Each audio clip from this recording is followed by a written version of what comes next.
14வது காரிகை. हेतोरातिपलं येषाम्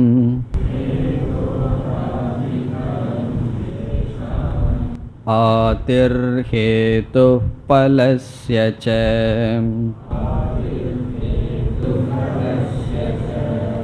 हेतोः फलस्य चानातिः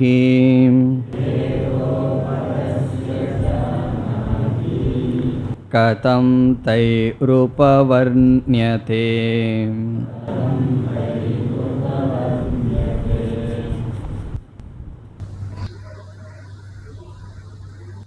இதற்கு முன் பிரதானம், மூல காரணம் அல்லது பிரதானம் சத்தியம் என்ற சாங்கியர்களுடைய மதம் நீக்கப்பட்டு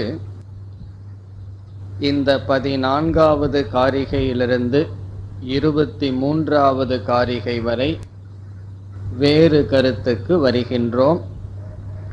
சென்ற வகுப்பில் அறிமுகப்படுத்திய கருத்தை ஞாபகப்படுத்திக் கொண்டு தொடர வேண்டும்.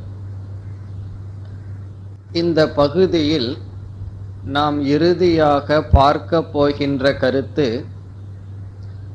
சத்தியமான காரண காரிய பாவம் சம்பவிக்காது, மித்யா காரண காரிய பாவம் தான் சம்பவிக்கும் என்பது. இங்கு பூர்வபக்ஷம் எப்படி வர இருக்கிறது என்றால், வேதத்தின் அடிப்படையில் ஷரீரம் கர்ம என்ற இரண்டு தத்துவத்திற்கு காரிய காரண பாவம் இருக்கின்றது என்பது பூர்வபக்ஷம். இங்கு பூர்வபக்ஷியானவன் சாங்கியன் அல்ல, வைதிகன் பூர்வபக்ஷியாக இருக்கின்றான். வைதிகன் என்றால் வேதத்தின் அடிப்படையில் வாதம் செய்கின்ற துவைதவாதி, வேதத்தை ஏற்றுக்கொள்கின்ற ஆனாலும் இருமைதான் உண்மை என்று நினைக்கின்றவன் இங்கு பூர்வபக்ஷியாக இருக்கின்றான். இப்பொழுது முதலில் பூர்வபக்ஷியினுடைய அபிப்பிராயம் என்ன என்று பார்க்கின்றோம். அந்த பூர்வபக்ஷத்துக்கு பதில்தான் இனிமேல் வர இருக்கின்ற காரிகைகள். ஆகவே இப்பொழுது பூர்வபக்ஷியை நாம் பார்க்கின்றோம். எப்படி சாங்கிய மதத்தை நிராகரணம் செய்வதற்கு முன் சாங்கிய மதம் என்ன என்று சுருக்கமாக பார்த்தோமோ அதுபோல் இப்பொழுது பூர்வபக்ஷியினுடைய அபிப்பிராயத்தை பார்க்கின்றோம். அவன் என்ன கூறுகின்றான்? நம்முடைய இந்த ஷரீரமானது வருவதற்கு காரணம் கர்ம. கர்ம என்றால் தர்மா தர்மம், தர்மமும் அதர்மமும். தர்ம அதர்ம இந்த இரண்டும் கர்ம என்ற சொல்லில் சொல்லப்படுகின்றது. வினை பயன் என்று நாம் தமிழில் கூறுகின்றோம். விதவிதமான ஷரீரங்களை இந்த உலகத்தில் பார்க்கின்றோம். இந்த வேறுபாட்டுக்கு காரணம் விதவிதமான பாப புண்ணியங்கள். ஆகவே பூர்வபக்ஷி என்ன சொல்கின்றான்? நம்முடைய இந்த உடல் ஷரீரம் வருவதற்கு காரணம் தர்மா தர்ம ரூபமான கர்ம பலன்கள் அல்லது கர்ம. நாம் கர்ம என்ற வார்த்தையில் இப்பொழுது குறிப்பிடுகின்றோம். பிறகு அடுத்த கேள்வி, கர்மம் எப்படி தோன்றியது? இந்த ஷரீரம் வருவதற்கு கர்ம காரணம் என்றால் பாப புண்ணியங்கள் எப்படி ஈட்டப்பட்டது என்ற கேள்விக்கு அவன் பதில் சொல்கின்றான், இந்த ஷரீரத்திலிருந்து பாப புண்ணியம் தோன்றியது. பாப புண்ணிய ரூபமான கர்மத்திலிருந்து ஷரீரம் தோன்றியது. இந்த ஷரீரத்திலிருந்து தான் நாம் பாப புண்ணியத்தை சம்பாதிக்கின்றோம். நமக்கு உடலே இல்லை என்றால் எப்படி பாப புண்ணியத்தை சம்பாதிப்பது? ஆகவே ஷரீரம் கர்ம இந்த இரண்டுக்கும் காரிய காரண சம்பந்தம் இருக்கின்றது. இது சாஸ்திரத்தினுடைய அடிப்படையில்.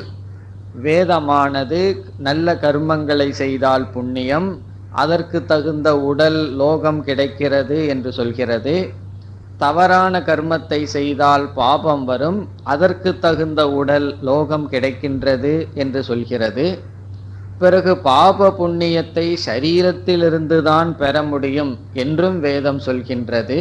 ஆகவே வேதத்தினுடைய அடிப்படையில் காரிய காரண பாவம் யார் யாருக்கு இருக்கின்றது? கர்மத்துக்கும் சரீரத்திற்கும் இருக்கின்றது.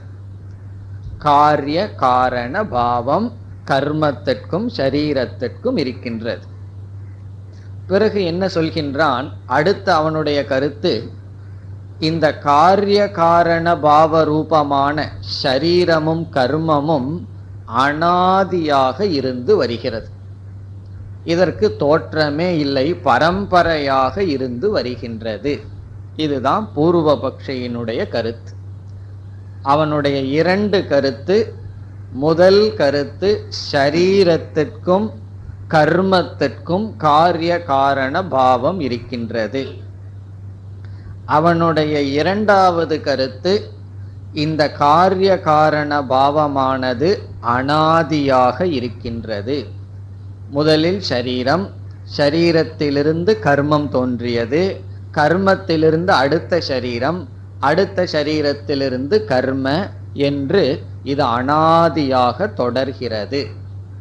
இந்த ரெண்டு கருத்து தான் பூர்வபக்ஷியினுடைய முக்கியமான கருத்து அல்லது அபிப்பிராயம். இந்த இரண்டைத்தான் இனிமேல் நாம் விசாரம் செய்து இதனுடைய உண்மை என்ன என்று கண்டுகொள்ள போகின்றோம். என்ன இரண்டு கருத்து? உடலுக்கும் கர்மத்துக்கும் காரிய காரண பாவம் இருக்கின்றது. ஒன்று காரணம், இனி ஒன்று காரியம். பிறகு அது மாறிக்கொண்டே வரும். இரண்டாவது கருத்து, இந்த காரிய காரண ரூபமான சம்பந்தம் அனாதியாக இருக்கின்றது. இப்ப இந்த இரண்டு கருத்தின் அடிப்படையில் பூர்வபக்ஷி என்ன சொல்கின்றான் என்றால், காரிய காரண பாவமும் அனாதியாகவும் இருக்கின்ற காரணத்தினால் இந்த பிரபஞ்சம் அல்லது சம்சாரம் சத்தியம். இந்த சம்சாரம்ங்கிறது பிரபஞ்சம்ங்கிறது உண்மை. பிறகு பிரம்மன் ஒன்று இருந்ததுன்னா அதுவும் உண்மை. இங்க பூர்வபக்ஷி பிரம்மன் இருக்கா இல்லையா, உண்மையா பொய்யாங்கிறத பத்தி பேசவில்லை. இந்த பிரபஞ்சம் உண்மை. காரணம் என்ன? இதற்கு காரணம் இருக்கின்றது. இந்த பிரபஞ்சத்திலிருந்து சரீரம் உற்பத்தியாகிறது, சரீரத்திலிருந்து மீண்டும் கர்ம என்று இந்த சம்சாரம் தொடர்ந்து வருகின்ற காரணத்தினால் இந்த பிரபஞ்சம் மித்யா, பொய் என்று சொல்ல முடியாது என்பது பூர்வபக்ஷம். இனி நாம் என்ன செய்ய வேண்டும்? இந்த கருத்தை தவறு என்று நாம் நிலைநாட்ட போகின்றோம்.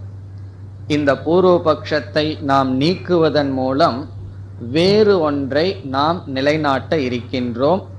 அது என்னவென்றால், எந்த ஒரு பொருளுக்கும் இனி ஒரு பொருளுடன் சத்தியமான உண்மையான காரிய காரண பாவத்தை நிலைநாட்ட முடியாது என்று நாம் கூறப் போகின்றோம்.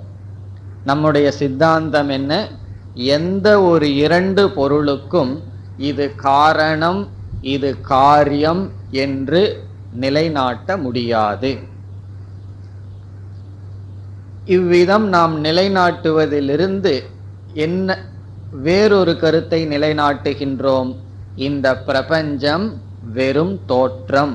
காரணம் என்ன? இதற்கு உண்மையான காரணம் என்பது கிடையாது என்று நாம் நிலைநாட்ட போகின்றோம். இனி பூர்வபக்ஷியினுடைய கருத்து என்ன? ரெண்டு கருத்து பார்த்தோம். காரிய காரண பாவம் யார் யாருக்கு? ஷரீரத்திற்கும் கர்மத்திற்கும். இரண்டாவது கருத்து, இந்த காரிய காரண பாவம் அனாதி என்பது. நாம் எப்படி ஆரம்பிக்கின்றோம்? ஷரீரத்திற்கும் கர்மத்திற்கும் காரிய காரண பாவம் அனாதி என்று நீ கூற முடியாது என்று ஆரம்பிக்கின்றோம். இந்த 14வது காரிகையில் என்ன கருத்து வர இருக்கிறது என்றால், உடலுக்கும் கர்மத்திற்கும் உள்ள காரிய காரண சம்பந்தம் அனாதி என்று உன்னால் நிலைநாட்ட முடியாது. இதுதான் இந்த காரிகையினுடைய சாரம். பூர்வபக்ஷியினுடைய 2 கருத்தில் 2வது கருத்தை நாம் முதலில் எடுத்துக்கொண்டு நீக்குகின்றோம். இனிமேல் வருகின்ற காரிகைகளில் முதல் கருத்தை நாம் எடுத்துக்கொண்டு நீக்கப் போகின்றோம். முதல் கருத்து என்ன? உடலுக்கும் கர்மத்திற்கும் காரிய காரண பாவம் இல்லை என்று. இப்ப இந்த இடத்தில் கவனிக்கத்தக்கது என்னவென்றால், நாமே பல இடங்களில் கர்மத்துக்கும் உடலுக்கும் காரிய காரண பாவத்தை கூறுவோம், கூறியுள்ளோம், கூறவும் போகின்றோம். இது வேதாந்தத்தில் ஏற்றுக்கொண்ட கருத்துதான்.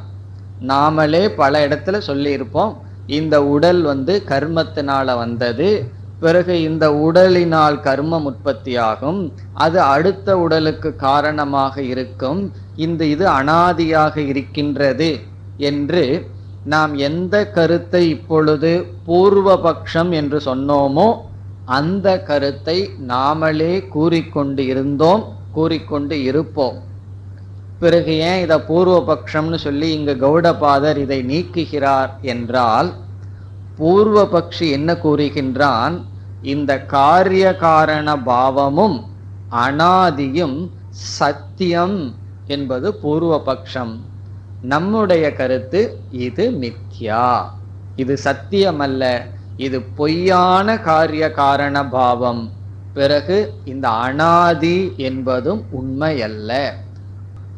அறிவின் துணை கொண்டு விசாரம் செய்து பார்த்தால் இது அறிவுக்கு நிற்காது, அனிர்வச்சனீயமாக இருக்கும். இது உண்மையல்ல.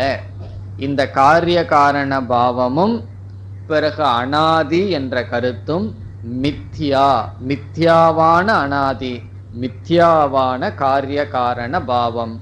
ஆகவே நாம் இதை நீக்குகின்றோம். இப்ப இதனுடைய கருத்தெல்லாம் நமக்கு மேல் போக போகத்தான் விளங்க போகிறது. ஆரம்பத்துல கொஞ்சம் வேகாத்தான் இருக்கும், புரிஞ்ச மாதிரி இருக்கும், யோசிச்சு பார்த்தா புரியாத மாதிரி இருக்கும். மேலே செல்ல செல்ல நாம் எப்படி விசாரம் செய்கின்றோம், எப்படி நாம் வாதம் செய்கின்றோம் என்ற கருத்தெல்லாம் நமக்கு புரியும். இனி நாம் காரிகைக்குள் செல்ல வேண்டும். இந்த காரிகையில் 3 சொற்கள் இருக்கின்றது. அந்த 3 சொற்கள் ஏற்கனவே நமக்கு பழக்கமான சொற்கள், ஆனால் அதற்கு அர்த்தம் முற்றிலும் வேறான அர்த்தம். ஆகவே முதலில் அந்த 3 சொற்களை அறிமுகப்படுத்தி அந்த 3 சொற்களுக்கு இந்த இடத்தில் என்ன பொருள் என்று கூறிவிடுகின்றேன். அப்பொழுதுதான் வருகின்ற 2 காரிகைகள் நமக்கு நன்கு புரியும். இப்போ முதல் சொல், இந்த காரிகைக்குள் நாம் பார்க்க போகின்ற முதல் சொல் ஹேதுகு. ஹேதுகு என்பது முதல் சொல். ஹேதுகுங்கிறதுக்கு என்ன அர்த்தம் ஞாபகம் இருக்கோ? ஹேது என்றால் என்ன பொருள்? சாதாரணமாக காரணம் என்று சாதாரணமான பொருள். ஹேதுகுன்னு சொன்னா காரணம். எப்படி? புகையானது நெருப்பு இருக்க ஹேது என்றெல்லாம் நாம் படித்திருக்கின்றோம். ஆனால் இந்த இடத்தில் இனி பார்க்கின்ற காரிகைகளில் மட்டும் ஹேதுகு என்ற சொல்லுக்கு கர்ம என்பது பொருள். கர்ம, தர்மா தர்ம ரூபமான கர்ம. ஹேது என்ற சொல்ல நீங்க இனி படிக்கும் பொழுது கர்ம, கர்ம என்று சொன்னால் வினை பயன், தர்ம அதர்ம ரூபமான வினை பயன் அல்லது பாப புண்ணிய ரூபமான கர்ம. இரண்டாவது சொல் பலம். இந்த காரிகையில் இனி பார்க்க போகின்ற இரண்டாவது சொல் பலம். பலம் என்ற சொல்லுக்கு இங்கு நாம் எடுத்துக்கொள்ள வேண்டிய பொருள் ஷரீரம், உடல். பலம் என்பது ஷரீரம், உடல். இப்ப ஹேது என்ற சொல்லுக்கு என்ன பொருள்? கர்ம. பலம் என்ற சொல்லுக்கு பொருள் ஷரீரம். இனி மூன்றாவது சொல் ஆதிகி. ஆதிகி என்பது மூன்றாவது சொல். அதற்கு சாதாரண பொருள் என்ன? ஆதி என்றால் முதல், ஃபர்ஸ்ட் அப்படின்னு அர்த்தம். ஆனா இந்த இடத்தில் ஆதிகி, ஆதி என்ற சொல்லுக்கு இனிமேல் காரிகையில் நாம் பார்க்க போகின்ற பொருள் காரணம், காஸ், காரணம். இந்த மூன்று சரியாக மனதில் வைத்து கொண்டால்தான் இந்த காரிகைகள் எல்லாம் நமக்கு புரியும். இல்லாவிட்டால் ஒன்றும் நமக்கு புரியாது. இந்த மூன்றும் என்ன? ஹேது என்ற சொல்லுக்கு கர்ம என்பது பொருள். கர்மங்கிற சொல்லுக்கு என்ன பொருள்னு தெரிஞ்சிருக்கணும். கர்மன செயல் அர்த்தம் அல்ல, பாப புண்ணியங்கள் கர்ம. பிறகு பலம் என்ற சொல்லுக்கு பொருள் ஷரீரம், நம்முடைய உடல். பிறகு ஆதிகி என்ற சொல்லுக்கு பொருள் காரணம். இப்ப இந்த அறிவுடன் நாம் முதல் வரிக்கு செல்லலாம். 14வது காரிகையில் பூர்வ பக்ஷியினுடைய மதமானது குறிப்பிடப்படுகிறது. இப்ப முதல் வரியில் கௌடபாதர் என்ன செய்கின்றார்? பூர்வ பக்ஷியினுடைய கருத்தை குறிப்பிடுகிறார். அவனுடைய கருத்து என்ன? ஹேதோராதி பலம் ஏஷாம். ஏஷாம் என்றால் எவர்களுடைய, கருத்துப்படி. கருத்துப்படிங்கிறத சேர்த்திக்கணும். ஏஷாம் என்றால் எவர்களுடைய. எவர்களுடைய கருத்து இவ்விதம் இருக்கிறதோ என்று பொருள். அவர்களுடைய கருத்து என்ன? இப்ப ஏஷாம் எவர்களுக்கு, எவர்களுடைய கருத்து இவ்விதம் இருக்கிறதோ. என்ன கருத்து? ஹேதோஹோ ஆதிகி பலம். ஹேதோஹோ என்றால், இப்ப ஹேதுங்கிறதுக்கு என்ன அர்த்தம் பார்த்து வச்சிருக்கோம்? கர்ம அப்படின்னு பார்த்து வச்சிருக்கோம். இப்ப ஹேதோஹோ என்றால் கர்மத்திற்கு என்று பொருள். ஹேதோஹோ என்றால் கர்மத்திற்கு, பாப புண்ணியத்திற்கு என்று பொருள். இப்ப முதல் சொல்லினுடைய பொருள் ஹேதோஹோ என்றால் கர்மத்திற்கு. ஆதிகி என்றால் என்ன பொருள்? காரணம். ஹேதோஹோ ஆதிகி, கர்மத்திற்கு காரணம். ஆதிகி என்றால் காரணம், கர்மத்திற்கு காரணம். அடுத்த சொல் என்ன? பலம். பலம் என்றால் என்ன பொருள்? சரீரம், உடல். இப்ப நமக்கு அர்த்தம் புரிகின்றதோ?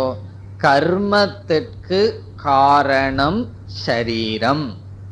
அதாவது பாப புண்ணியம் நமக்கு வர வேண்டும் என்றால் இந்த பாப புண்ணியத்திற்கு காரணம் சரீரம். பிறகு பாப புண்ணியத்துக்கு காரணம் சரீரம், சரீரத்திற்கு காரணம் பாப புண்ணியம். பாப புண்ணியத்துக்கு காரணம் சரீரம், சரீரத்திற்கு காரணம் பாப புண்ணியம். அது அடுத்த பகுதியில் வருகிறது. பலஸ்ய, இரண்டாவது வரியில் கடைசி சொல் பலஸ்ய என்றால் என்ன பொருள்? சரீரத்திற்கு. பலஸ்யன்னு சொன்னா சரீரத்திற்கு. இனி ஆதிகி, காரணம். இங்க ஒரு ஆதி இருக்கு, ஏஷாம்ங்கிறதுக்கு அப்புறம் ஒரு ஆதிகின்னு ஒரு சொல் இருக்கு. அப்படின்னா காரணம். ஆதிகி என்றால் காரணம். இப்ப பலஸ்ய ஆதிகி, சரீரத்திற்கு காரணம். ஹேதுகு, ஹேதுகுனா என்ன? கர்ம. இந்த இரண்டுல நமக்கு என்ன கிடைக்கின்றது? இப்ப முதல் பகுதியை பார்த்தால் எவருடைய கருத்துப்படி கர்மத்திற்கு காரணம் சரீரம், சரீரத்திற்கு காரணம் கர்ம. இப்படி யார் கருதுகிறார்களோ, எவர்களுடைய கருத்து இவ்விதம் இருக்கின்றதோ. இதிலிருந்து நமக்கு என்ன கௌடபாதர் கொடுக்கின்றார்? பூர்வ பக்ஷியினுடைய மதம் கொடுக்கப்படுகின்றது. எவர்களுடைய கருத்துப்படி கர்மத்திற்கு காரணம் சரீரம், அதனுடைய அர்த்தம் என்ன? இந்த உடலிலிருந்து தான் பாப புண்ணியத்தை சேர்த்திக்கிறோம், பிறகு சரீரத்திற்கு காரணம் பாப புண்ணியம். பாப புண்ணியம் எப்படி வருது? சரீரத்திலிருந்து. சரீரம் எப்படி வருது? பாப புண்ணியத்திலிருந்து. இப்படி யார் கருத்தை கொண்டுள்ளார்களோ, பிறகு இரண்டாவது வரியில் அவர்களிடம் கௌடபாதர் கேட்கின்றார், இப்படி கருத்தை உடைய அவர்களினால் இவ்விதம் எப்படி சொல்ல முடியும்? எவ்விதம் எப்படி சொல்ல முடியும்? இரண்டாவது வரியில் ஹேதோஹோ பலஸ்யச்ச. ஹேதோஹோ என்றால் கர்மத்திற்கு, பலஸ்யச்ச என்றால் உடலுக்கு, சரீரத்திற்கு, சன இரண்டுக்கும், கர்மத்திற்கும் பிறகு உடலுக்கும், அநாதிகி ச அநாதிகி என்றால் கர்மத்திற்கும் சரீரத்திற்கும் அல்லது கர்மமும் சரீரமும் அநாதி என்று, அது தோற்றமில்லை, இரண்டும் அநாதி என்று, கதம் எப்படி, தைஹி அவர்களால், இப்படிப்பட்ட கருத்தையுடைய அவர்களால், உபவர்ணியதே கூற முடியும். உபவர்ணியதே என்றால் கூற முடியும். இப்படி கருத்தை கொண்ட எவர்களுடைய கருத்து இப்படி இருக்கிறதோ அவர்களால் எப்படி உடலுக்கும் கர்மத்திற்கும் அநாதி, உடலும் கர்மமும் அநாதி என்று சொல்ல முடியும். அதாவது இப்படி கருத்தையுடைய அவர்களால் உடலும் கர்மமும் அநாதி என்று சொல்ல முடியாது. இவ்வளவுதான் சொல்கிறார். அது ஏன் சொல்ல முடியாதுங்கிறதெல்லாம் கௌடபாதர் சொல்லவில்லை, சங்கராச்சாரியாருக்கு விட்டு விட்டார். விளக்கம் சொல்பவர்கள் அதை செய்யட்டும்னு விட்டு விட்டார். ஆகவே நம்ம பார்க்கணும் ஏன் அவர்களால் அநாதி என்று சொல்ல முடியாது என்று. இனி இந்த ஸ்லோகத்துக்கு விளக்கத்தை பார்க்கலாம். அதாவது இங்கு என்ன சொல்லப்பட்டுள்ளது? எவர்களுடைய கருத்துப்படி கர்மத்திலிருந்து உடல் வருகிறது, உடலிலிருந்து கர்மம் வருகின்றது என்று இருக்கிறதோ, இப்படிப்பட்ட கொள்கையை யார் கொண்டிருக்கிறார்களோ அவர்களால் உடலும் கர்மமும் அநாதி என்று சொல்ல முடியாது. நம்ம ஏற்கனவே ரெண்டு கருத்தை பார்த்திருக்கோம். உடலுக்கும் கர்மத்திற்கும் காரிய காரண பாவம் சொல்கிறார்கள் என்றும், இந்த இரண்டும் அநாதி என்று சொல்கிறார்களும்னு பார்த்தோம். நாம எதை நிலைநாட்ட போறோம்? உடலுக்கும் கர்மத்துக்கும் காரிய காரண பாவத்தை சொல்ல முடியாதுன்னு சொல்லி, பிறகு இது அநாதி என்றும் சொல்ல முடியாதுன்னு சொல்ல போறோம். இப்பொழுது உடலுக்கும் கர்மத்துக்கும் காரிய காரண பாவம் சம்பவிக்காதுங்கிற கருத்தை பேசவில்லை, அதை பிறகு பேச போறோம். இப்போ எதை நிலைநாட்ட போறோம்? உடலுக்கும் கர்மத்திற்கும் அநாதி, அதாவது உடலும் கர்மமும் அநாதி என்று சொல்ல முடியாது என்ற கருத்தை இப்பொழுது கூறுகிறோம். அது எப்படி சொல்ல முடியும்னு கேட்டுட்டார். ஏன் சொல்ல முடியாதுங்கிறத இப்பொழுது நாம் பார்க்கின்றோம். இப்ப நம்ம என்ன பார்க்க போறோம்? உடலும் கர்மமும் அநாதி என்றும் உடலும் கர்மமும் இருந்து வருகிறதுன்னு உன்னால் சொல்ல முடியாது. அது ஏன் என்று இப்பொழுது பார்க்கின்றோம். அதாவது மேலோட்டமாக சிந்திக்காமல் பார்த்தால் அனாதி, பரம்பரையா அனாதியா இருக்குன்னு சொல்லி விடுவோம். என்ன? கர்மம் வந்தது, கர்மத்திலிருந்து உடல் வந்தது, இந்த உடல்ல இருந்து அடுத்த கர்மம் வந்தது, இப்படி அனாதியா இருந்து கொண்டு இருக்கிறதுன்னு சொல்லி விடுவோம். இப்பொழுது கொஞ்சம் நாம் சிந்திக்கின்றோம். சிந்திக்கையில் இப்ப நம்முடைய உடலை உதாரணமா எடுத்துக்குவோம். இப்ப நமக்கு இருக்கிற உடலை உதாரணமா எடுத்துட்டு, இப்போ நம்மிடம் இருக்கின்ற உடல் ஆதியா அனாதியா என்றால் ஆதி. ஏன்னா எல்லாத்துக்கும் டேட் ஆஃப் பர்த் ஞாபகம் இருக்கும் அல்லவா? அதனால இந்த உடல் ஆதி, தோன்றியுள்ளது. பிறகு இந்த உடலுக்கு காரணமான கர்மம் இருந்தது அல்லவா? எந்த கர்ம வினையினால இந்த உடல் எடுத்திருக்கிறோம் அல்லவா, அந்த கர்மம் தோன்றியதா இல்லையா? அது ஒரு காலத்துல அந்த கர்ம வினை தோன்றியதா இல்லையா என்றால் தோன்றியது. எப்படி தோன்றியது? அதற்கு முன் உள்ள உடலினால் தோன்றியது. இப்ப இந்த உடல் தோன்றியுள்ளது. இந்த உடலுக்கு காரணமான கர்ம தோன்றியுள்ளது. எதிலிருந்து? அதற்கு முன் உடலிலிருந்து. இனி கேட்கின்றோம், அதற்கு முன் உடல் தோன்றியதா இல்லையா? இப்ப அதுவும் ஆதிதான், அதுவும் தோன்றி இருக்கிறது. அது எதிலிருந்து தோன்றியது? அதற்கு முன் உள்ள பாப புண்ணியத்திலிருந்து தோன்றியது. இப்பொழுது கேட்கின்றோம், அதற்கு முன் உள்ள பாப புண்ணியம் தோன்றியதா இல்லையா? தோன்றியது. அதற்கு முன் உள்ள உடலிலிருந்து. இப்படி பார்த்தால் ஒவ்வொரு உடலும் ஒவ்வொரு கர்மமும் ஆதி, தோன்றியுள்ளது. ஒவ்வொரு உடலும் ஒவ்வொரு கர்மமும் தனித்தனியாக பார்த்தால் அது தோன்றியதாக இருக்கிறது. பிறகு நீ எதை போய் அனாதி என்று சொல்கின்றாய்? ஒவ்வொரு உடலையும் எடுத்து பார்த்தால் தோன்றி இருக்கிறது. ஒவ்வொரு கர்மத்தையும் எடுத்து பார்த்தால் அது தோன்றி இருக்கிறது. இப்பொழுது நாம் கேட்கின்றோம், அனாதி என்று நீ சொல்கிறாயே, எதை போய் நீ அனாதின்னு சொல்கிறாய்? அவனால ஒரு பதிலும் சொல்ல முடியாது. பிறகு சில காரிகைகளுக்கு பிறகு அவன் சொல்ல போறான், நான் இந்த பரம்பரைய அனாதின்னு சொல்லுவேன் அப்படின்னு சொல்ல போறான்.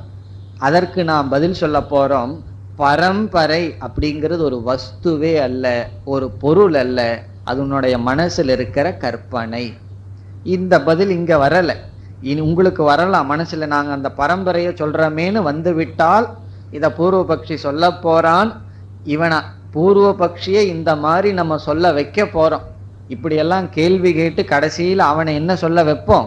நான் ஒவ்வொரு சரீரத்தையும் ஒவ்வொரு கர்மத்தையும் அனாதின்னு சொல்ல முடியாது, இந்த பரம்பரைய அனாதின்னு சொல்றேன்னு அவனை நாம சொல்ல வச்சு பிறகு ஒரு கேள்வி கேட்போம், பரம்பரை அப்படிங்கிறது ஒரு பொருளா? உன்னுடைய கற்பனை, நம்முடைய கற்பனை தான் பரம்பரைங்கிறது. ஆகவே அனாதி என்று உனக்கு சொல்வதற்கு எங்கு பொருள் இருக்கிறதுன்னு கேட்க போறோம். அனாதின்னு ஒரு வார்த்தையை சொல்றான், ஏதோ ஒன்று அனாதி. அனாதினா பெறப்பட்டது, என்றும் உள்ளது, ஆதி இல்லாதது, தோற்றம் இல்லாததுன்னு ஒரு வார்த்தையை சொல்லி அதற்கு ஒரு நீ பொருள் சொல்லணும். அந்த பொருள் நீ எதை சொல்ல போகின்றாய்? உன்னால சொல்ல முடியாது. ஆகவே முதல் கருத்து என்ன? சரீரத்திற்கும் கர்மத்திற்கும் காரிய காரண பாவம் இருக்கா இல்லையாங்கிறது பிறகு பார்க்கலாம். காரிய காரண பாவம் இருக்குன்னு நீ சொல்லிட்டு அனாதியா இருக்குன்னு சொன்னாயே, அந்த அனாதின்னு சொல்ல முடியாது. அதுக்கு காரணம் என்ன? நீ என்ன சொல்லி இருக்கின்றாய்? அல்லது உன்னுடைய கருத்து என்ன? உடலிலிருந்து கர்மம் தோன்றியதுன்னு சொல்லியிருக்க. அப்ப கர்மத்துக்கு தோற்றத்தை சொல்லியிருக்கேன். அந்த கர்மத்திலிருந்து உடல் தோன்றியதுன்னு சொல்லி இருக்கின்றாய். இப்படிப்பட்ட கொள்கை உடைய உனக்கு, அதாவது கர்மத்துக்கும் தோற்றத்தை சொல்ற, உடலுக்கும் தோற்றத்தை சொல்கின்றாய். உடலிலிருந்து கர்மன்னு சொல்ற, கர்மத்திலிருந்து உடல்னு சொல்கின்றாய். ஒவ்வொரு உடலையும் கர்மத்தையும் எடுத்து பார்த்தா அது தோன்றியதாக ஆதியாக இருக்கிறது. ஆதினா தோன்றியதாக இருக்கிறது. அப்படி இருக்கையில் உடலும் கர்மமும் அனாதி என்று எப்படி சொல்ல முடியும் என்பதுதான் கேள்வி. நம்ம இதுவரைக்கும் சொல்லிட்டே வந்திருக்கோம், உடலும் சரீரமும் அனாதி அனாதின்னு. சிந்திக்கவே இல்லை. கௌடபாதர் வந்துதான் சிந்திக்க வைக்கின்றார். அப்படி சிந்தித்து பார்த்தால் எதை அனாதின்னு சொல்லலாம்? சொல்ல போறோம் கடைசியில, சும்மா வாயில தான் நீ அனாதி அனாதின்னு சொல்ற, அதற்கு உனக்கு பொருளே இல்லை. ஆகவே உடலுக்கும் சரீரத்திற்கும் அனாதி காலமாக இருத்தல் என்ற தன்மையை நீ கூற முடியாது என்று இந்த காரிகையில் கௌடபாதர் கூறுகின்றார். இனி அடுத்ததுல சொல்ல போற, நீ உடலுக்கும் கர்மத்துக்கும் எப்படி காரிய காரண பாவத்தை சொன்னா என்னென்ன தோஷங்கள் வரும்னு சொல்ல போகின்றார். ஆனா இந்த இடத்துல என்ன கருத்து நீக்கப்பட்டு விட்டது? உடலுக்கும் கர்மத்திற்கும் அனாதி என்ற கருத்தானது நீக்கப்பட்டு விட்டது. இதற்கு முன்னாடி பூர்வபக்ஷி என்ன நினைத்து கொண்டிருந்தான்? உடலிலிருந்து கர்மம் வந்துச்சு, கர்மத்திலிருந்து உடல் வந்துச்சு, இது அனாதியா நடந்து கொண்டிருக்கு.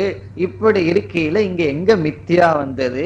எதை போய் நீங்க பொய்ன்னு சொல்லி கொண்டிருக்கிறீர்கள் என்று நம்மிடம் கேட்டான்.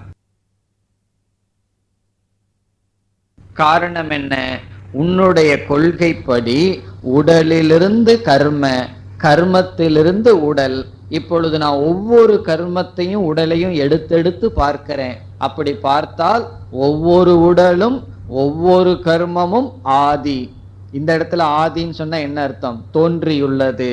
அப்படி இருக்கையில் உன்னால் எப்படி கர்மமும் உடலும் அனாதி என்ற வார்த்தையை சொல்ல முடியும் என்பது கேள்வி. இந்த இடத்துல எப்படி சொல்ல முடியும்னு இவர் கேள்வி கேட்கல, உன்னால சொல்ல முடியாது, நீ எப்படியப்பா சொல்கின்றாய் என்ற கேள்வியில் என்ன செய்கின்றார்? உடலும் கர்மமும் அனாதி அல்ல என்று நிலைநாட்டுகின்றார். பொய்யா அனாதின்னு சொல்லிட்டோம்னா நம்ம பேசாம இருந்துருவோம். நீ உண்மையா அனாதி, அனாதிங்கிற வார்த்தை சத்தியம் என்றால் நம்ம அனாதின்னு வார்த்தை சொல்றையே அதுக்கு எங்க பொருள்னு கேட்கிறோம். எந்த உடலை அனாதின்னு சொல்ற, எந்த கர்மத்தை அனாதின்னு சொல்றேன்னு கேட்டா நம்ம உடனே அதுக்கு முன்னத்த கர்மத்தை சொல்லிடுவோம். அதை சொன்னீங்கன்னா அதற்கு முன்னத்த உடலை சொல்லிக்கொண்டே போவோம். ஆகவே அனாதி என்று சொல்ல முடியாது. அதுதான் இந்த காரிகையினுடைய சாரம். இப்பொழுது மீண்டும் காரிகையை பார்த்தால் இதுல கௌடபாதர் ஹேது ஆதி பலம்ங்கிற வார்த்தையெல்லாம் போட்டிருக்கார். அதை சரியாக புரிந்து கொண்டால் ஹேதோகோ ஆதிஹி பலம், பூர்வபக்ஷியினுடைய கருத்து, பார்த்த கருத்து தான் நம்ம மீண்டும் ஞாபகப்படுத்துவதற்காக பார்க்கின்றோம். கர்மத்துக்கு காரணம் உடல், பலஸ்ய ஆதிஹி ஹேதுகு, உடலுக்கு காரணம் கர்ம.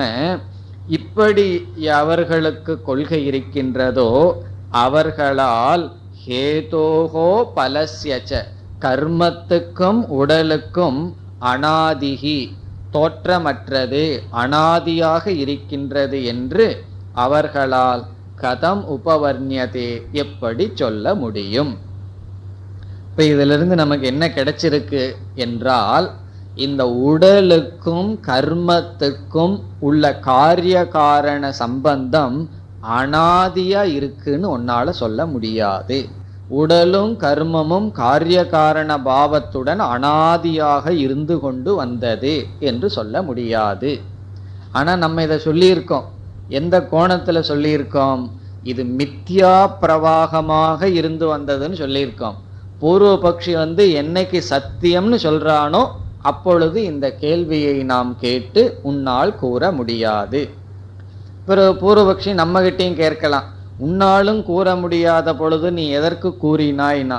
கூற முடியாதுதான், ஏதோ சொல்லி வச்சோம் நாங்க அப்படின்னு தான் நம்ம சொல்ல போறோம். கடைசியில இந்த உலகத்துல எதையும் இப்படித்தான் நிர்ணயிக்க முடியாது என்று நாங்கள் நிர்ணயம் செய்துள்ளோம். அதான் அனிர்வச்சனீயம்னு மித்யாவுக்கு லட்சணம் கொடுத்திருக்கோம். இதுதான் அப்படின்னு ஒரு லட்சணம் கொடுத்துட்டா அது சத்தியமாகிவிடும். ஆகவே நாங்கள் இது பொய்யான பிரவாகம், இந்த அனாதிங்கிறது சத்தியம் அல்லங்கிறது நம்முடைய கருத்து. பூர்வபக்ஷி சத்தியம் என்று சொல்ல வரும் பொழுது இந்த கேள்வியை நாம் கேட்டு உன்னால் அனாதி என்று சொல்ல முடியாது என்று நாம் பதில் கூறினோம். இனி அடுத்த காரிகைக்கு செல்லலாம். ஹேதோ ராதி பலம் ஏஷாம்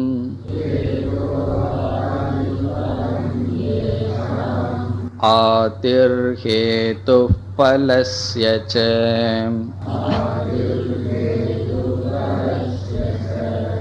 ததா ஜன்ம பவேத் தேஷாம்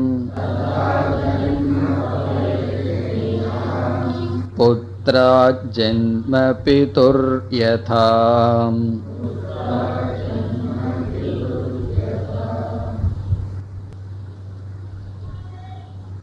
இனிமேல் பூர்வபக்ஷியினுடைய கருத்தான உடலுக்கும் கர்மத்துக்கும் காரிய காரண பாவம் இருக்கின்றது என்பதை நீக்கப் போகின்றோம். உடலுக்கும் கர்மத்திற்கும் காரிய காரண பாவம் இருக்கின்றது என்பது தவறு என காட்டப் போகின்றோம். இதற்கு முன்னாடி என்ன செய்தோம்? இந்த காரிய காரண பாவம் அனாதியாக இருந்தது தவறு என்று காட்டினோம். எப்படி காட்டினோம்? ஒவ்வொரு கர்மமும் ஒவ்வொரு சரீரமும் ஆதியாக இருக்கும் பொழுது நீ எவ்வளவு கர்மத்தையும் சொன்னாலும் சரி அல்லது சரீரத்தை சொன்னாலும் சரி, அது ஆதியாக இருக்கும் பொழுது அனாதி என்று உன்னால் கூற முடியாதுன்னு சொன்னோம். இனிமேல் விதவிதமான விகல்பங்களை எடுத்துக்கொண்டு நீ இவ்விதம் சொன்னால் இந்த தோஷம் வரும், இவ்விதம் கூறினால் இப்படிப்பட்ட தோஷம் வரும் என்றெல்லாம் காட்டி என்ன செய்ய போகின்றோம்?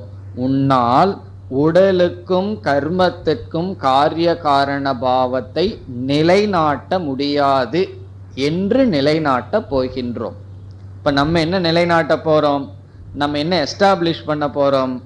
உன்னால், பூர்வபக்ஷியான உன்னால் உடலுக்கும் கர்மத்திற்கும் தர்க்கப்படி அறிவு பூர்வமாக காரிய காரண பாவத்தை நிலைநாட்ட முடியாது.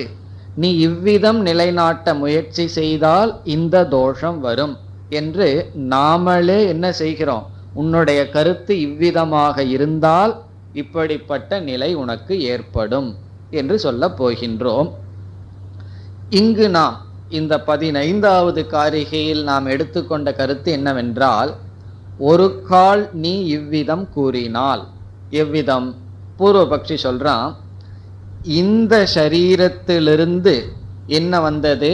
பாப புண்ணியம் வந்தது. பிறகு அதே பாப புண்ணியத்திலிருந்து தான் இந்த சரீரம் வந்தது என்று நீ கூறினால், அப்படி அவன் கூறினால் இந்த தோஷம் வரும்னு சொல்ல போறோம். அவன் என்ன செய்கின்றான்? இந்த அனாதி, இதிலிருந்து அது, அதிலிருந்து இதுன்னு வந்தார்த்தன பிரச்சனை வருது, அதனால நான் ரெண்டுல நிறுத்திக்கிறேன். இந்த உடல், இப்ப இருக்கிற உடல்ல இருந்து பாப புண்ணியம் வருது. பிறகு என்ன சொல்றான்? அந்த பாப புண்ணியத்திலிருந்து தான் இந்த உடலும் வந்தது என்று நீ கூறினால். அப்படி அவன் கூற மாட்டான். சில பூர்வபக்ஷிகளுக்கு அவ்வளவு புத்தி இருந்து கூறலாம், சில பேர் அப்படின்னு சொல்லி விடலாம். அப்படி சொன்னால் என்ன தோஷம் வரும்னு சொல்றார். எப்படி? நான் ஒரே கர்ம ஒரே உடலை எடுத்துக்கிறேன், பரம்பரையை நான் எடுத்துக்கொள்ளவில்லை. இப்ப இருக்கிற உடல்ல இருந்து என்ன வருது? பாப புண்ணியம் வருது. அந்த இப்ப இருக்கிற உடல்ல இருந்து வர்ற பாப புண்ணியத்திலிருந்து இப்ப இருக்கிற உடல் வருகிறது என்று சொன்னால், இந்த ஸ்கூல்ல எல்லாம் சொல்லுவார்கள், உன்னால நான் கெட்டேன், என்னால நீ கெட்டாய். இருக்கிறது ரெண்டே பேரு. யார் யாரை கெடுத்தான்னா, நான் உன்னை கெடுத்தேன், நீ என்ன கெடுத்த. அதே போல இருக்கிறது உடலும் கர்மந்தான். இந்த கர்மத்திலிருந்து உடல் வந்தது, இந்த உடல்ல இருந்து கர்மம் வந்தது என்ற கொள்கையை நீ எடுத்துக்கொண்டால், கௌடபாதர் சொல்றார், அது எப்படி இருக்குன்னா, அப்பாவிடமிருந்து பையன் பிறந்தான், பையனிடமிருந்து அப்பா பிறந்தார், பையனிடமிருந்து தந்தை பிறந்தது போல் இருக்கும். தந்தையிடமிருந்து பையன் பிறந்தான், பிறகு அதே பையனிடமிருந்து மீண்டும் தந்தை பிறந்தாராம், அதே தந்தை பிறந்தார், அப்படி சொல்வது போல் இருக்கும். காரணம் என்ன? இவன் என்ன சொல்றான்? இப்ப இருக்கிற உடல்ல இருந்து கர்மம் வந்தது, அந்த கர்மத்திலிருந்து தான் இப்ப இருக்கிற உடல் வந்ததுன்னு சொன்னா அந்த நிலை ஆகிவிடும். இப்படி நம்ம சொல்லி, இதெல்லாம் நம்ம எதற்கு சொல்லணும்னு சொன்னா, இது ரொம்ப சாதாரணமா இருக்கே, சிம்பிளா இருக்கே, ஏன் இப்படி ஒரு ஸ்டாண்ட் எங்க கௌடபாதர் சொல்றாரு நமக்கு தோணும். இந்த மாதிரி எல்லாம் நம்ம சொல்லி கடைசியில பூர்வ பக்ஷியை என்ன செய்ய வைக்கிறோம்? அவன் அப்படியே கார்னர் பண்ணி அவனை அறியாமலேயே மித்தியாவுக்கு என்ன லட்சணமோ அந்த லட்சணத்தை சொல்ல வைக்க போறார் கௌடபாதர். இப்படியெல்லாம் ஆர்கியூ பண்ணி நீ இந்த மாதிரி பேச முடியாது, அப்படி பேசினா இந்த தோஷம் வரும், ஆகவே இப்படி பேசியாகணும்னு அப்படியே கார்னர் பண்றார். பூர்வபக்ஷி சரி சரின்னு தலையாட்டி கடைசியில் என்ன சொல்ல போறான், மித்யாவுக்கு என்ன லட்சணத்தை நம்ம சொல்றோமோ அதே லட்சணத்தை அவன் அறியாம சொல்ல போகின்றான். அப்ப கடைசியில நம்ம என்ன செஞ்சிருவோம், தலையாட்டிடுவோம். அதுதான், அதனாலதான் அப்ப இருந்தே நான் சொல்லிட்டு இருக்கேன் இது மித்யா, இத போய் சத்தியம்னு எடுத்துக்காத, இப்படி நம்ம முடிக்க போறோம். ஆகவே விதவிதமான ஆங்கிள் இனி ஆர்கியூ பண்ண போறோம். இதனுடைய முதல் ஆங்கிள் என்ன, முதல் கோணம் என்ன என்றால், இந்த கர்மத்திலிருந்து சரீரம் வந்தது, அந்த சரீரத்திலிருந்தே இந்த கர்மம் வந்தது என்று நீ கூறினால், இது அந்யோன்ய ஆசிரியம் சொல்றது. அதை இது சார்ந்திருக்கு, இது அதை சார்ந்திருக்குன்னு சொன்னா என்ன தோஷம் வரும், அப்பாவிடமிருந்து பையன் பிறந்தான், அந்த பையனிடமிருந்து அப்பா பிறந்தார், அப்படி வரும். அதை நம்ம ஏற்றுக்கொள்ள முடியாது. அதுதான் இந்த காரிகையினுடைய சாரம். இனி 15வது காரிகைக்கு போனால், இதனுடைய முதல் வரி 15வது காரிகையினுடைய முதல் வரி 14வது காரிகையினுடைய முதல் வரியும் சமம், ரெண்டும் ஒன்று தான். இப்போ 14வது காரிகையில் முதல் வரிக்கு என்ன அர்த்தம் பார்த்தோமோ அதே தான், அதே சொற்கள் மாறாமல் வருகின்றது 15வது காரிகையினுடைய முதல் வரி. அதனால் இதை என்ன செய்யக்கூடாது, சொல்ல கூடாது, ஒரு கிளாஸும் கூட கேப் இல்லை. அதாவது முதல் வரியில் என்ன சொன்னார், இப்படி உன்னுடைய கொள்கை இருந்தால், பிறகு இப்படி சொல்லிட்டு கௌடபாதரே மனசுல வச்சுக்கிறார், இப்படி ஒரு கொள்கையை நீ வச்சுட்டு பரம்பரைன்னு நீ மனசுல சொல்ல முடியாது. ஏன்னா முதல் காரிகையில நான் என்ன பண்ணிட்டேன், பரம்பரையை அனாதின்னு எல்லாம் சொல்ல முடியாது, பரம்பரை இல்லைன்னு நான் நீக்கி விட்டேன். அப்படி என்றால் இந்த உடலே, இந்த உடல்ல இருந்து கர்மம் வந்தது, அந்த கர்மத்திலிருந்து இந்த உடல்னு தான் நீ சொல்லி ஆகணும். அப்படி சொன்னால், அதுதான் இங்கு கருத்து. ஹேதோகோ ஆதிகி பலம் ஏஷாம், எவர்களுடைய கருத்துப்படி ஹேதோகோ ஆதிகி கர்மத்துக்கு காரணம் சரீரம், பிறகு பலஸ்யாதிகி ஹேதுகு சரீரத்துக்கு காரணம் கர்ம. இந்த இடத்துல என்ன கருத்தை நம்ம சேர்த்திக்கணும், அந்த சரீரத்திலிருந்து கர்மம் வந்தது, எந்த சரீரத்திலிருந்து கர்மம் வந்ததோ அந்த கர்மமே அந்த சரீரத்திற்கும் காரணம் என்று இவன் பரம்பரையா போகல. நீ பரம்பரையை சொல்ல முடியாது, அனாதின்னு சொல்ல முடியாதுன்னு சொல்லிட்டோம். ஆகவே அவன் ரெண்டை மட்டும் எடுத்துக்கிறான், கர்மம் சரீரத்தை மட்டும் எடுத்துட்டு இதிலிருந்து அது வந்தது, அதிலிருந்து இது வந்தது என்று நீ கூறினால், பிறகு 2வது வரியில தோஷத்தை சொல்றார். ஒரு கர்ம ஒரு சரீரத்தை மட்டும் எடுத்துட்டு அதற்குள் காரிய காரண பாவத்தை சொன்னால், இந்த சரீரம் இந்த கர்மத்துக்கு காரணம், அதே கர்ம இந்த சரீரத்துக்கு காரணம் என்று சொன்னால், 2வது வரியில் ததா ஜென்ம பவேத் தேஷாம், அவர்களுக்கு இப்படி ஒரு நிலை ஏற்படும். தேஷாம்னா அவர்களுக்கு இப்படி ஒரு நிலை, ததா அப்பொழுது ஜென்ம பவேத் பிறப்பு ஏற்படும். உதாரணத்தை சொல்றார், அப்பொழுது பிறப்பு ஏற்படும். பிறப்பு ஏற்படும்னா யாரிடமிருந்து யாருக்கு பிறப்பு ஏற்பட்டது போலாகும், புத்ராத் பிதுகு ஜென்ம, புத்ராத் மகனிடமிருந்து புத்திரனிடமிருந்து, பிதுகு ஜென்ம தந்தையினுடைய பிறப்பு, மகனிடமிருந்து தந்தையினுடைய பிறப்பு, யதா எப்படியோ அப்படி பிறப்பு ஆகும். அப்பாவிடமிருந்து பையன் பிறந்தான்னா சரி, பையனிடமிருந்து அப்பா பிறந்தார் என்றால் அது சரியல்ல, அந்த நிலை ஏற்படும். எப்பொழுது காரிய காரண பாவம் அந்யோன்யமாக இருந்தால். அந்யோன்யமாக இருந்தால்னா என்ன, இந்த உடலிலிருந்து கர்மம் வந்தது, அந்த கர்மத்திலிருந்து இந்த உடல் வந்ததுன்னு நீ பரம்பரைய சொல்லாமல் வெறும் ஒரு கர்ம உடலை மட்டும் வச்சுட்டு மேனேஜ் பண்ண முயற்சி செய்தால் என்ன நிலை ஏற்படும்? புத்திராத் பிதுகு ஜென்ம, புத்திரனிடமிருந்து தந்தையினுடைய ஜென்மம் எப்படி ஆனதோ அப்படி உன்னுடைய கர்மத்திற்கும் சரீரத்திற்கும் பிறப்பு நேரிடும். இப்போ இதிலிருந்து பூர்வ பக்ஷியை நம்ம ஒன்று கார்னர் பண்ணிட்டோம். நீ ஒரு கர்ம ஒரு சரீரத்தை மட்டும் எடுத்துக்கொண்டு இதிலிருந்து அது வந்தது அதிலிருந்து இது வந்ததுன்னு சொல்ல முடியாது என்று சொல்லிவிட்டோம். அப்படி சொன்னால் இந்த தோஷம் வரும்னு சொல்லிவிட்டோம். இனி அடுத்த நிலைக்கு நாம் போகின்றோம். ஆகவே நீ என்ன சொல்லி ஆக வேண்டும் என்று மீண்டும் பூர்வபக்ஷியிடம் நாம் பேசுகின்றோம். 16வது காரிகை. சம்பவே ஹேது பலயோஹோ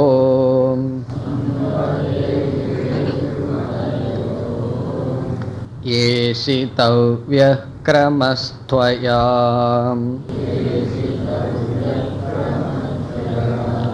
யுகபத் சம்பவே யஸ்மாத் அசம்பந்தோ விஷாணவதே.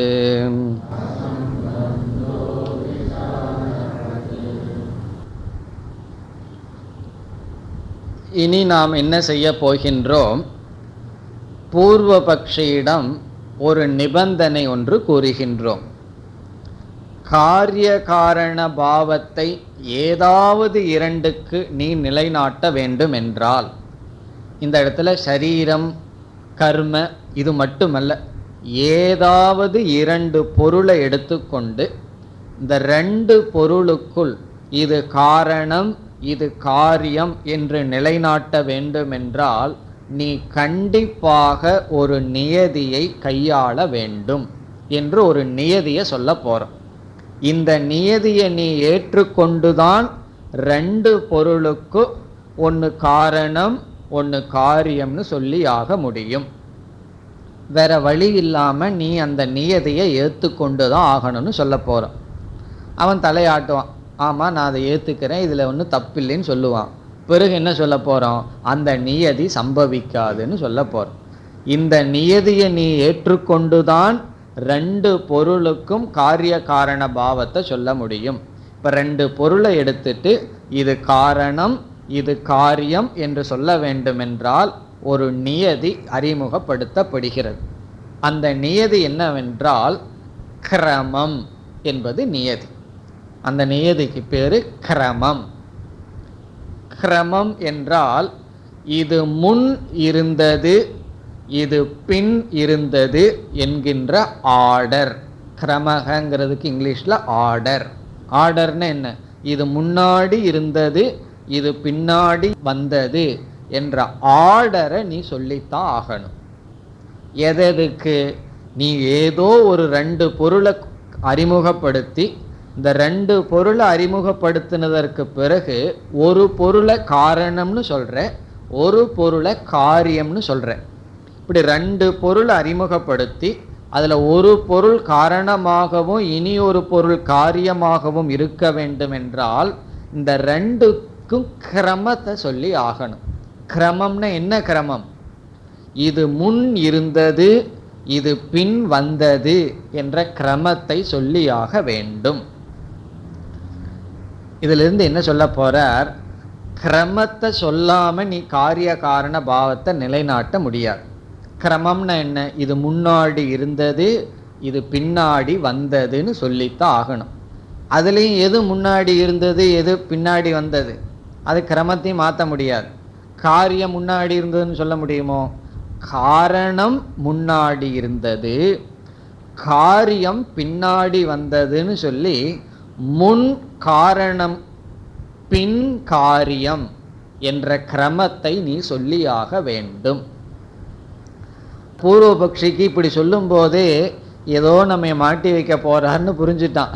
ஏதோ கிரமத்தை அறிமுகப்படுத்த போறாரு, அதில் அந்த கிரமத்தை அறிமுகப்படுத்தி அதை நம்ம ஏற்றுக்கொள்ள வச்சு நம்ம பிடிக்க போறாருன்னு அவன் புரிஞ்சிட்டு நான் கிரமம் சொல்ல மாட்டேன்னு சொன்னான்னு வச்சுக்குவோமே. நான் காரிய காரண பாவம் சொல்லுவேன் ஆனால் கிரமத்தை சொல்ல மாட்டேன். நான் அக்கிரமமாக தான் சொல்லுவேன் அப்படின்னு அவன் சொன்னால், அதற்கு இங்கேயே பதில் சொல்லிடுறார். ஒரு கால் நீ கிரமத்தை ஏற்றுக்கொள்ளவில்லை என்றால், இப்ப இந்த இடத்துல என்ன பண்றார், கிரமத்தை ஏற்றுக்கொண்டுதான் ஆக வேண்டும்னு நிலைநாட்டுறார். பூர்வபக்ஷி சொல்றான், நான் ஏன் கிரமத்தை ஒத்துக்கணும், இது முன்னாடி காரணமா இருந்தது, இது பின்னாடி காரியமா இருந்ததுன்னு நான் கிரமத்தை ஏற்றுக்கொள்ள மாட்டேன், நீ சொல்றதெல்லாம் நான் ஏன் ஒத்துக்கணும் என்று நீ கேட்டால் அதுக்கு என்ன தோஷம் வரும் நீங்க சொல்ற. அது என்ன உதாரணம் சொல்றார், மாட்டினுடைய 2 கொம்பை இங்கு உதாரணமா எடுத்துட்டு சொல்றார். விஷானவத்துன்னு கடைசியில் சொல்றார். விஷானம்னு சொன்னா கொம்பு, மாட்டினுடைய கொம்பு. இது என்ன பொருள், மாட்டுக்கு 2 கொம்பு இருக்கு, வலது பக்கம் ஒரு கொம்பு இருக்கு, இடது பக்கம் ஒரு கொம்பு இருக்கு. இந்த 2 கொம்பும் கிரமத்தை சொல்ல வேண்டிய அவசியம் கிடையாது. இது முன்னாடி வந்தது, இது பின்னாடி வந்ததுன்னு சொல்லுவோமா, 2ம் சேர்ந்து வந்தது. இந்த 2 கொம்புக்கும் கிரமமே கிடையாது, வலது கொம்புக்கும் சரி இடது கொம்புக்கும் சரி கிரமம் கிடையாது, 2ம் சேர்ந்து வந்தது. அப்பொழுது கிரமத்தை சொல்ல முடியாமல் 2ம் சேர்ந்து வந்தால் ஒரு கொம்பு இனியொரு கொம்புக்கு காரணம் அப்படின்னு சொல்ல முடியாது.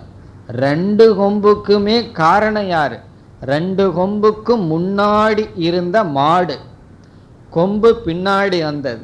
அப்ப கிரமம் எது இருக்குன்னா, 2 கொம்பு வர்றதுக்கு முன்னாடி இருக்கிற மாடு காரணம், பிறகு இந்த 2 கொம்புமே காரியம்.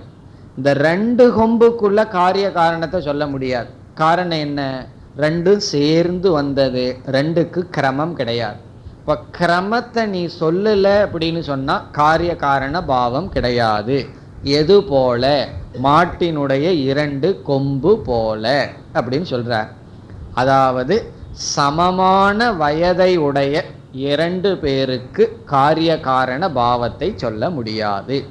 சமமான 2 பேர் இருந்தாங்கன்னு வச்சுக்குவோமே, ட்வின்ஸ் 2 பேர் இருந்தா காரிய காரண பாவம் சொல்ல முடியுமோ, ஒருவன் இனி ஒருவனுக்கு அப்பா அம்மான்னு சொல்ல முடியுமான்னா முடியாது. காரணம் என்ன, கிரமத்தை ஏற்றுக்கொண்டுதான் ஆக வேண்டும். கிரமத்தை நீ ஏற்றுக்கொள்ளாமல் காரிய காரணமும் சேர்ந்து வந்ததுன்னு நீ கூறினால், அதாவது அவன் என்ன சொல்லலாம், கர்மமும் சரீரமும் சேர்ந்து வந்தது. நீ மாறி மாறி சொன்னாத்தேன ஏதோ ஒரு இடத்துல தவறு கண்டுபிடிக்கிற.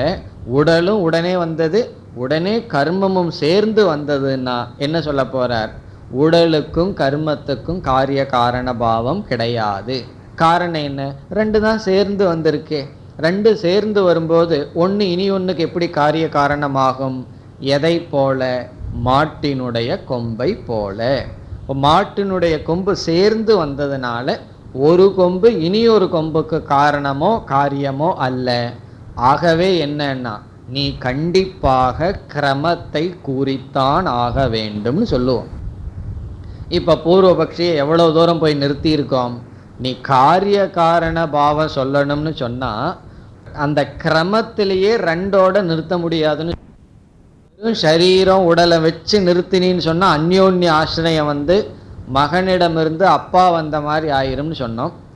சரி, 2 வச்சு 1க்கு 1 இப்படின்னு சொன்னா பிரச்சனையே 2 சேர்ந்து வந்ததுன்னு சொல்லலாமேனா அதுவும் சொல்ல முடியாது. மாட்டினுடைய கொம்பு போல காரிய காரண பாவத்தை சொல்ல முடியாது. பிறகு என்னதான் சொல்லி ஆகணும், 1 முன்னாடி வந்தது இனி 1 பின்னாடி வந்ததுன்னு கிரமத்தை நீ சொல்லி ஆகணும்னு சொல்லி, பிறகு என்ன செய்ய போறோம், இந்த கிரமத்துல விவஸ்தை இல்லைன்னு நிலைநாட்ட போறோம். இந்த கிரமத்துல ஒரு அக்கிரமம் இருக்குன்னு சொல்லி விவஸ்தை இல்லைன்னு சொல்லி, ஆகவே நீ எந்த விதத்திலும் உன்னால் என்ன செய்ய முடியாது, காரிய காரண பாவத்தை சொல்ல முடியாதுன்னு சொல்லிட்டு போவோம். கடைசியில் அவன் ஒரு உதாரணம் சொல்ல போறான். அந்த உதாரணம் நம்ம சொல்ல வேண்டிய உதாரணத்தை அவன் சொல்ல போகின்றான். நம்ம சொல்ல வைக்கிறோம். எந்த உதாரணத்தை, மித்தியாவுக்கு எந்த உதாரணத்தை நம்ம சொல்ல விரும்புகிறோமோ, பூர்வபக்ஷிக்கு அவனை அறியாம அந்த உதாரணத்தை சொல்ல வைக்க போறோம். அந்த உதாரணத்தை சொல்லி கடைசியில நான் சொல்ல வேண்டிய உதாரணத்தை நீ சொல்கின்றாய், ஆகவே உன்னால் இது விளக்க முடியாத விஷயமாக இருக்கிறது என்று இனிமேல் விளக்கம் பார்க்க போகின்றோம். இப்படித்தான் டெவலப் ஆக போகின்றது. இனி நம்ம இந்த காரிகையை பார்த்தால் 16வது காரிகை முதல் பகுதி, ஹேது பலயோகோ சம்பவே. நம்ம நியமத்தை இப்ப சொல்றோம். ஹேது பலயோகோ, இந்த இடத்துல ஹேது என்றால் என்ன, அதில் மறந்துடலையா? அதற்குள்ள ஹேதுன்னு சொன்னா கர்ம, பலம்னு சொன்னா சரீரம். கர்மத்திற்கும் சரீரத்திற்கும் அல்லது காரிய காரணத்திற்கு. இந்த இடத்துல ஹேதுங்கிறத காரணம்னு எடுத்துட்டு பலம்ங்கிறத காரியம்னு எடுத்துக்கொள்ளலாம். கர்ம சரீரம் மட்டும் அல்ல, ஏதாவது இரண்டுக்கு காரிய காரணமானது சம்பவே, சம்பவிக்க வேண்டும் என்றால், சம்பவே என்றால் நடக்க வேண்டும் என்றால், ஹேது பலயோகோ சம்பவே என்றால் காரிய காரண பாவம் சம்பவிக்க வேண்டும் என்றால், இது காரணம் இது காரியம் என்று சம்பவிக்க வேண்டும் என்றால், ஏஷிதவ்யக, ஏஷிதவ்யக என்றால் ஏற்றுக்கொள்ளப்பட வேண்டும். ஏஷிதவ்யக ஏற்றுக்கொள்ளப்பட வேண்டும். துவயா உன்னால், துவயான்னு சொல்லி பூர்வபக்ஷியை பார்த்து சொல்ற கௌடபாதர், உன்னால் ஏஷிதவ்யக, உன்னால் ஏற்றுக்கொள்ளப்பட வேண்டும். என்ன? கிரமக, கிரமமானது ஏற்றுக்கொள்ளப்பட வேண்டும். எதற்கு ஏற்றுக்கொள்ளப்பட வேண்டும் கிரமம்? காரிய காரண பாவம் சம்பவிக்க.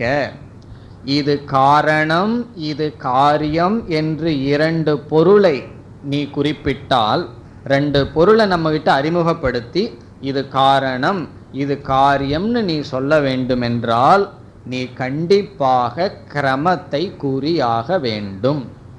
இவன் சொல்றான் நான் கிரமம் சொல்ல மாட்டேன் என்றால், இரண்டாவது வரியில சொல்லுவார், மாட்டு கொம்பை போல இரண்டு கொம்பை போல ஒன்றுக்கு ஒன்று காரிய காரண பாவம் சொல்ல முடியாது. அப்ப இந்த முழு காரிகையினுடைய சாரம் என்ன? நீ காரிய காரண பாவம் இரண்டு பொருளுக்குள் கூற வேண்டும் என்றால் கிரமத்தை ஏற்றுக்கொண்டுதான் ஆக வேண்டும். கிரமம்னு எப்படிப்பட்ட கிரமம்? இது முன் இருக்கிறது இது பின் வந்தது என்ற கிரமத்தை சொல்லித்தான் ஆக வேண்டும். அதுதான் சாரம். மேற்கொண்டு அடுத்த வகுப்பில் தொடரலாம். ஓம் பூர்ணமத பூர்ணமிதம் பூர்ணாத் பூர்ணமுதச்யதே பூர்ணஸ்ய பூர்ணமாதாய பூர்ணமேவாவசிஷ்யதே. ஓம் சாந்தி சாந்தி சாந்தி.